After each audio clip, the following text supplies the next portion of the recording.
Some were midway, but everyone realized that there was something missing. And this is what gross national happiness is all about. It's a reminder of priorities that had been forgotten, like happiness. Any nation that is serious in its search for happiness will be open, democratic, and progressive. It will be conciliatory in respect to resolving disputes and mindful of the needs for peaceful coexistence with neighbors and others alike.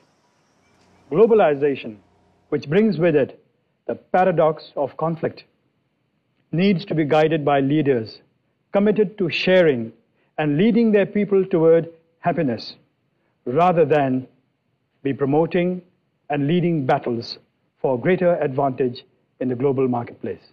GNH questions the very purpose and validity of the way in which we measure our progress. It could therefore be seen as offering an alternative paradigm for meaningful development. It is time to end the mismeasure of human progress by economic growth alone. The paradigm shift in favor of sustainable human development is still in the making. But more and more policymakers in many countries are reaching the unavoidable conclusion that to be valuable and legitimate, development progress, both nationally and internationally, must be people-centered, equitably distributed, and environmentally and socially sustainable. The measurement system for a GNH economy must necessarily be different from conventional measurement of GDP. It must value social and economic contributions of households and families, free time and leisure, given the roles of these factors in happiness. The indicators must not be biased towards consumption. It must take into account conservation of social, environmental, and human capitals. The manifold rise in real income in several highly industrialized countries over the last 50 years has not led to similar increases in happiness. It is evident that triumphs in the rat race to earn more, have more, and consume more do not bring true and lasting happiness. Allowing ourselves to be deluded with the mantra and the deep-seated conviction, having more is always better, and the resultant unbridled economic growth at any cost is simply not sustainable.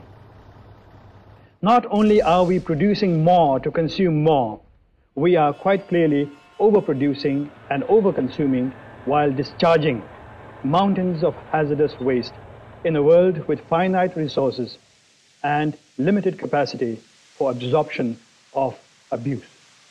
It is difficult to argue against the value of environment in everyday life and hence our happiness, given that our health and aesthetic experiences depend on the quality of physical environment around us. It is not enough that we take local or national actions. Environment has no boundary. There are so many external factors that do and can directly affect our survival. Global warming, for instance, has already led to very visible and alarming rates of the withdrawal of glaciers, which are the sources and natural regulators of our river systems. In fact, the latest report of our Department of Geology and Mines, which has been studying glacial behavior since 1967, is not encouraging. Our finite natural resources are running out, while nature's magic of regenerating and replenishing are fading away. Satisfying our current demands must not come at the cost of deprivation for our future generations.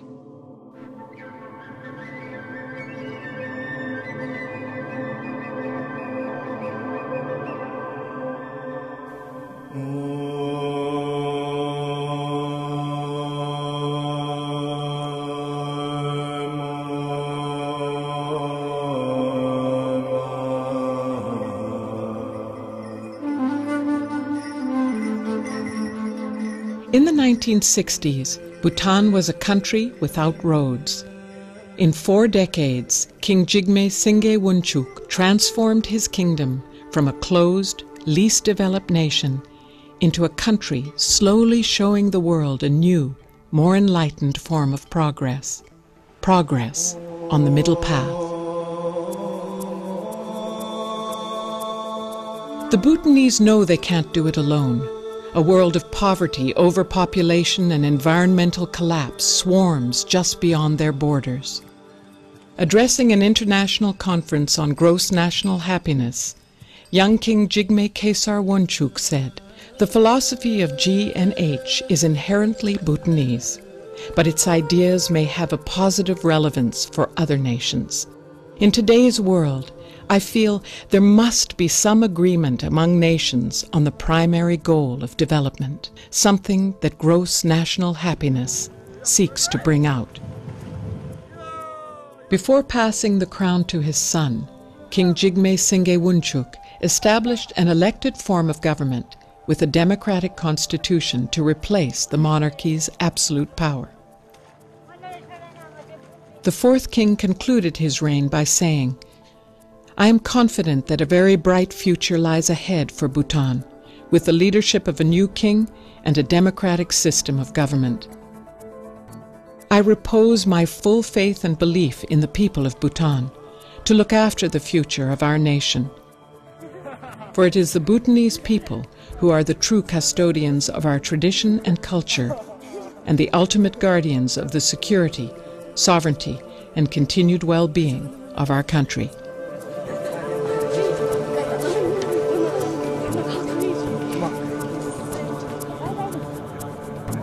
Ha ha ha ha.